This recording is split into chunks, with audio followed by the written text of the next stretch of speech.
moderator first is the Sales and Commercial Manager for Shell Nigeria Gas. Please welcome Madam Ehizogie Olotu. Madam Olotu, you're welcome. Joining her real quick, we'd like to welcome the Managing Director of Paras Energy, Mr. Yashwant Kumar. Mr. Kumar, please take your seats on the podium. Joining them will be Mr. Ayomide Oladapo, Executive Director, Commercial Development for Elektron Energy. Please make your way to your seats on the podium. Manager Gas and Power for Tetracore Energy is also a panel. Damilare Olayiwola, please make your way on stage. Thank you. This session essentially is going to explore the evolving role of natural gas in Nigeria's power value chain. What are its implications for the broader economic growth? We would also be focusing on gas supply infrastructure development, power generation, and exploring the practical pathways that we need to deliver sustainable power supply in the country. We would also focus on assessing improved coordination across the upstream, midstream, downstream segments, and how these can unblock stable electrical power supply across our country for sustainable economic growth. I will now direct my first question to Tetracore. From your experience, sir, as a power operator, how would you describe the current state of gas to power in Nigeria? Beyond policy narrative, what is actually working today? All right. Good morning, everyone. Please confirm you can hear me. Thank you. All right. I'll just go straight to the question. I'm standing on the existing protocol. So, few things here is the fact, as we've been hearing all along, we are a nation blessed with gas, and some put it at 210, some put it at 213, whatever it is, TCF, but that's the fact. And what's another fact is, on the grid today, more than 70% of our power comes from the gas. What is unclear, or what is probably not working, or what we've not figured out yet, is how to then translate these natural resources to electrons in people's home. So today, we pretty sit not more than, at our best endeavor, not more than 5,000 megawatts, and just about 70, 74, 5% comes from gas. So what it means is that we have the gas, but we are not using the gas for effective power delivery. Another fact that we can look at is today, when you look at the aggregate technical and commercial loss in the industry today, right, you are on average, you are looking at something more than 40%. So that's how it is today. What other reality we will find in our sector today is you will see that we have an installed capacity of over 13,000 megawatts. And like I said, on our best effort, we barely do 5,000 megawatts, okay? And things you begin to hear, especially if you have access to industry reports, you will see that we have a couple of power plants day to day.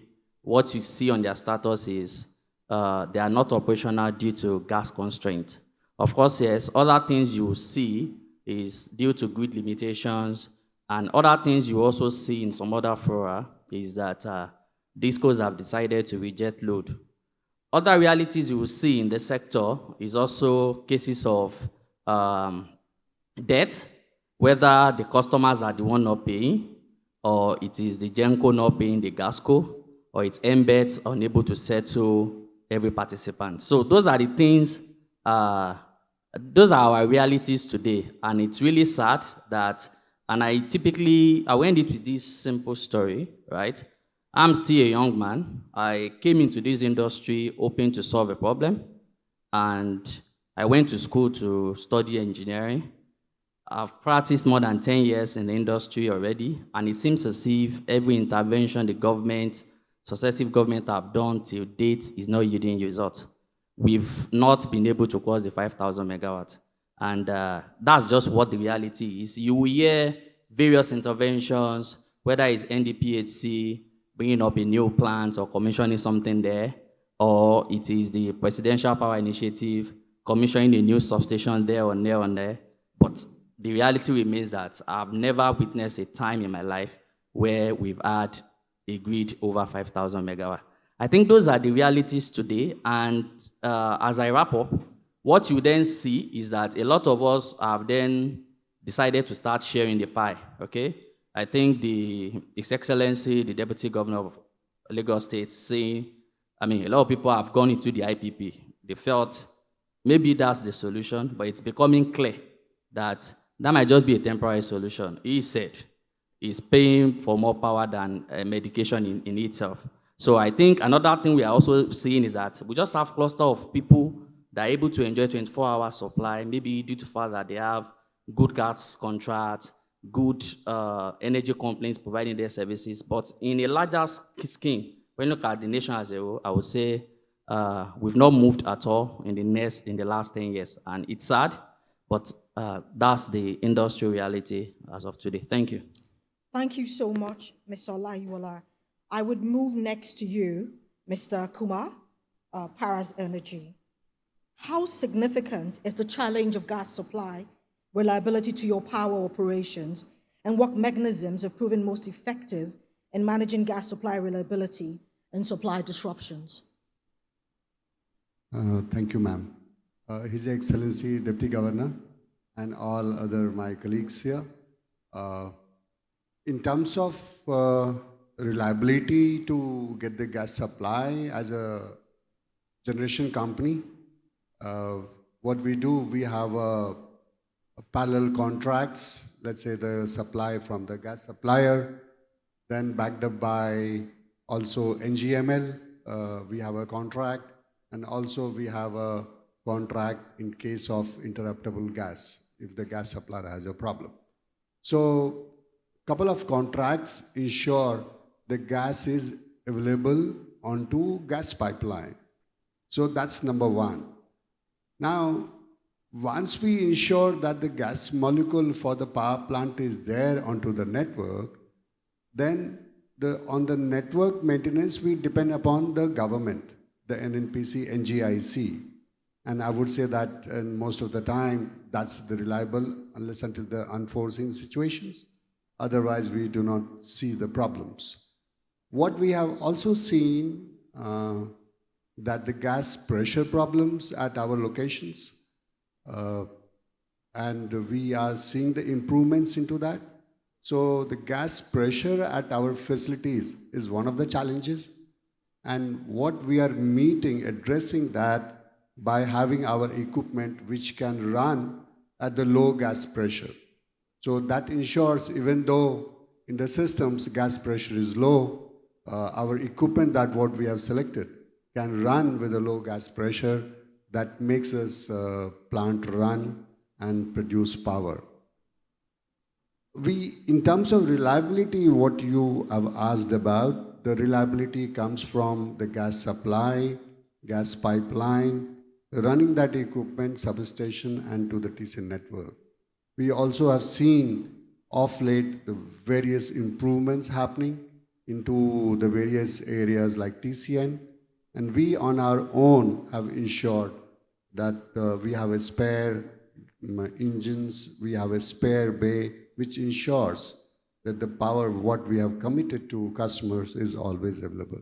So in a nutshell, it's our endeavor to interact, keep working with the gas supplier, and have other ways and means to ensure that the gas is made available to power plant, power is generated, and power is supplied to the customer to whom we have committed to supply power.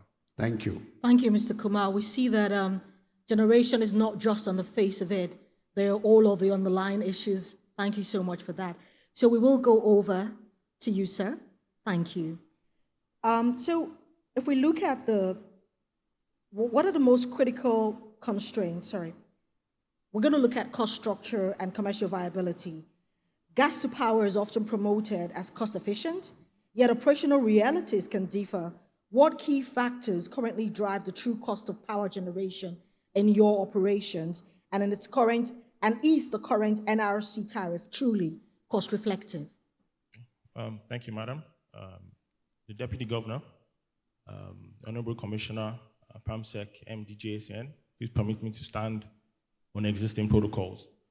So the question is if the tariff is cost effective. I think the first thing to look at is cost effective relative to what, right?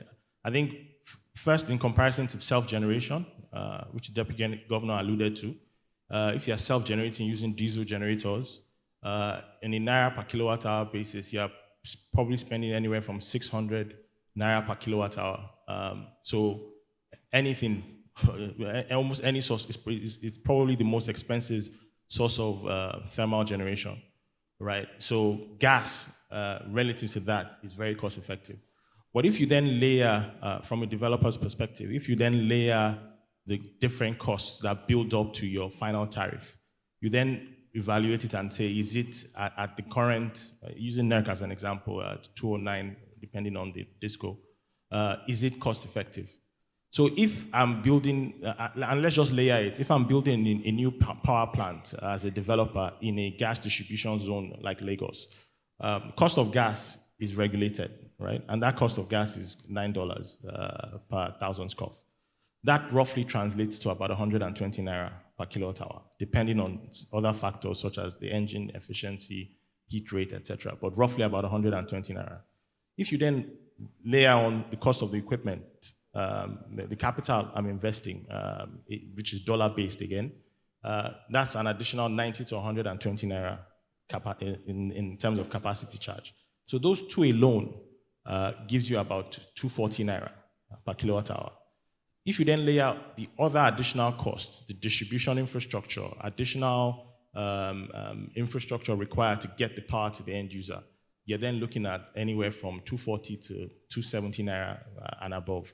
So as currently stated, is it cost reflective? I think the short answer is no, until we have a costing mechanism that adequately captures for the FX implications, the inflation implications, and other macroeconomic factors that dynamically adjust to account for that. It would be difficult to find, to get to a cost-reflective tariff as we speak. So the short answer is no, it's not cost-reflective, but we're headed in the right direction as far as trying to get it there. Thank you, Mr. Oladapo. The next question would be for you, Mr. Olayiwola, and that is, what are the most critical constraints today in gas availability, transportation infrastructure, generation, capacity, or evacuation? And how do these constraints affect output? All right. I think the issue we have here is it's a value chain in itself. And for some odd reasons, almost every part of the value chain has a problem in one way or the other, right? I will try to quickly go through them, and hopefully we can land on something, okay? So when you look at gas in itself, okay? So to produce the gas is not a problem. I'm sure we have the IOCs, the local IOCs as well, I mean, oil companies as well, doing fantastic job. But the problem really for me is going to be at what price, okay? I know there's domestic obligation and all of that, but again, if I'm a businessman, I have an opportunity to just do my gas, send it to Bonny Island and get my money, and send that same gas down here, and then I keep hearing stories around, we'll pay today, you'll be paying in the next 6 months, the government is about raising a bond to clear your debt, just be hopeful, this government should do better, and they will pay. So that's the first problem I see, is that the way the gas is structured for domestic utilization as of today does not give confidence to the gas producers. So they rather take their gas elsewhere. And we live in a world that is global, right?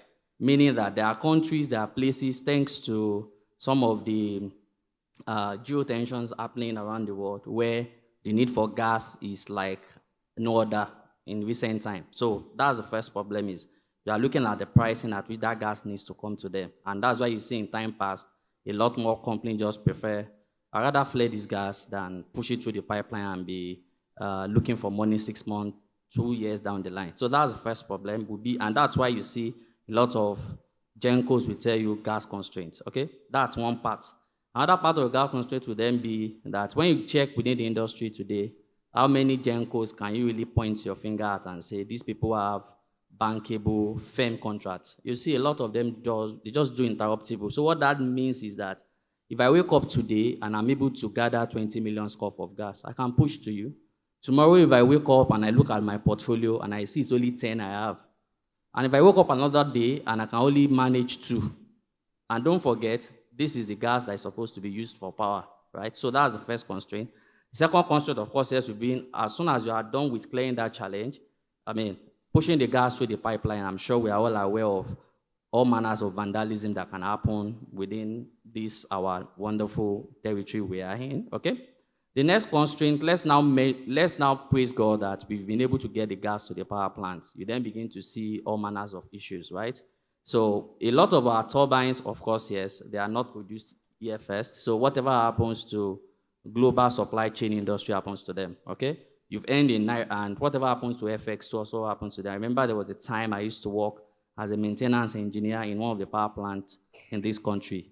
And then you can have a unit down for more than 18 months just because of you need a particular spare part that it is, when you need it, you are actually just placing order and all of that. So that's another constraint you'll see.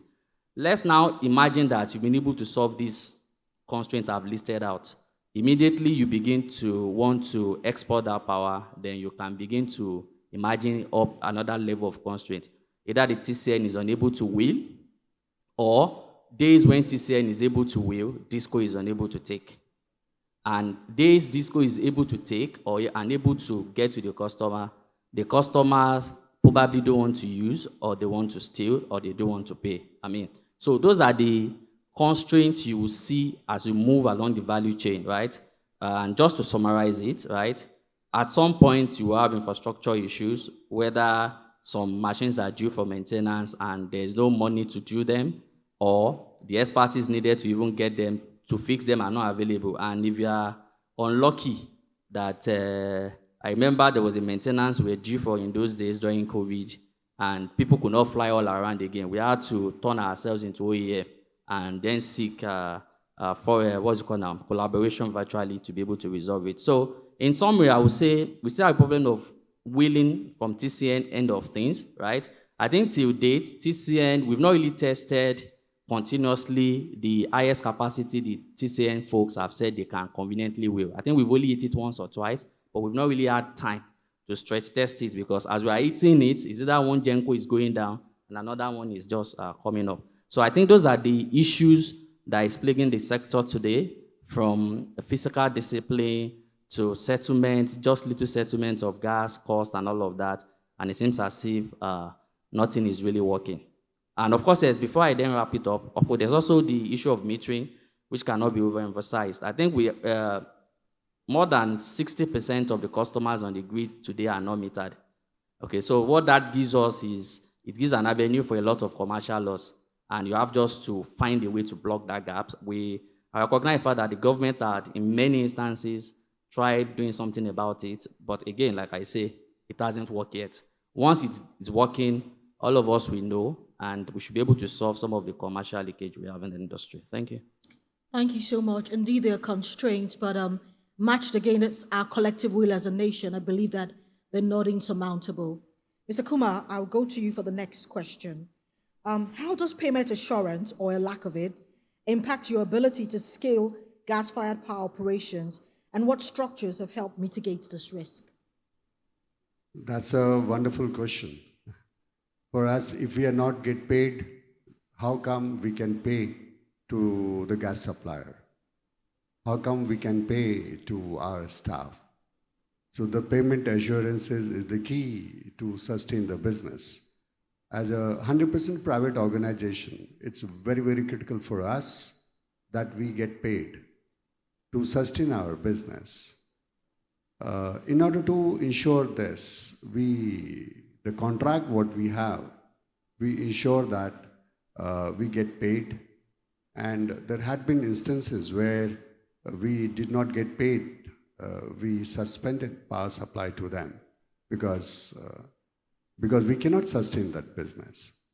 So the contract is the main issues, and we hope the contract is honored. and we get paid as a because we do not have wage and means not to supply, not to pay to gas supplier. We got to pay whatever is the gas bill. We got to pay. It's not the government we can settle this. So it's very, very critical for us that we have a contract with the customers. We ensure that we get paid in time and backed up by routine contract terms. And that is what we do. And also, while developing the business, we also take the risk. The risk assessment is part of our DNA, which ensures us, which helps us to understand the customer is going to pay and we are going to sustain our business. Thank you so much, Mr. Kumar. So, Mr. Oladipo, I'm sorry we're constrained for time, but in 1 minute, I would just like you to give us a very quick insight into how embedded or distributed generation models changing and what's your approach to gas to power delivery, particularly for industrial customers. Okay, thank you. I think there's a general belief and consensus that decentralized power, which is embedded generation, is the way to go, right? So limiting the concentration and the pressure on the grid, and then creating power generation at where the demand is at demand centers. It's now enhanced. There's an increased multiplier effect if you then focus on commercial and industrial off-takers, right? Why? Commercial and industrial off-takers, one, you aggregate the demand, so you limit the requirement on the grid. Two, they have the commercial and industrial off-takers, they have a higher willingness and ability to pay relative to residential customers and otherwise. And three, commercial and industrial clusters are able to provide the security structures that give the bank and funding institutions comfort, right? So if I have a commercial cluster or an industrial cluster as an example, and I'm able to ring fence them and create a bespoke solution for them, preferably using gas or otherwise, but preferably using gas, I am able to create a bankable structure that gives me comfort as a developer that I'll get my money. I'm also providing power to some of the largest users of power. And then there's also the multiplier effect of giving commercial and industrial users power, whereas you increase industrialization, increase manufacturing, etc., and there's a multiplier effect on the economy. So embedded generation and decentralized power as a whole is generally seen, and there's the policy direction to back that up, with Lagos State as an example taking the lead.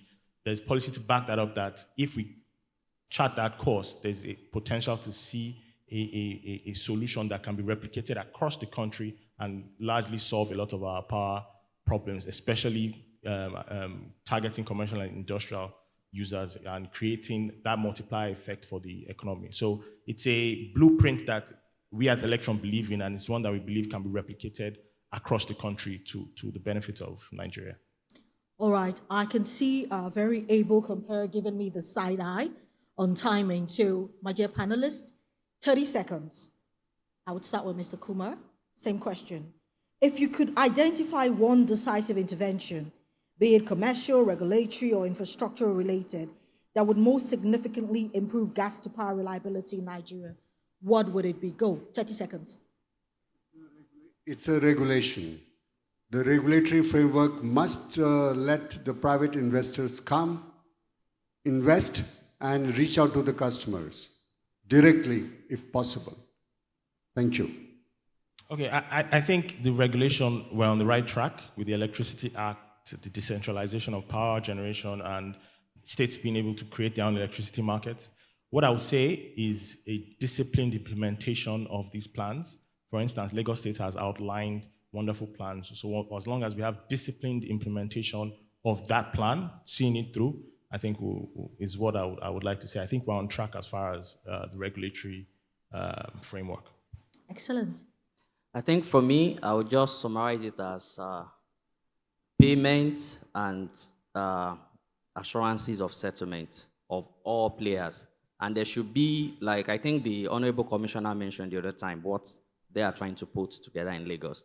There should be a time frame. I can't just supply you, do a service, and I have to hang on to God on when I will receive the reward of that service. It has to be definite, where we clear for everybody that's participated in that transaction, and we can all move on to the next transaction cycle. Thank you. Thank you very much. Please give them a round of applause. You can please rise, step forward for a family photo.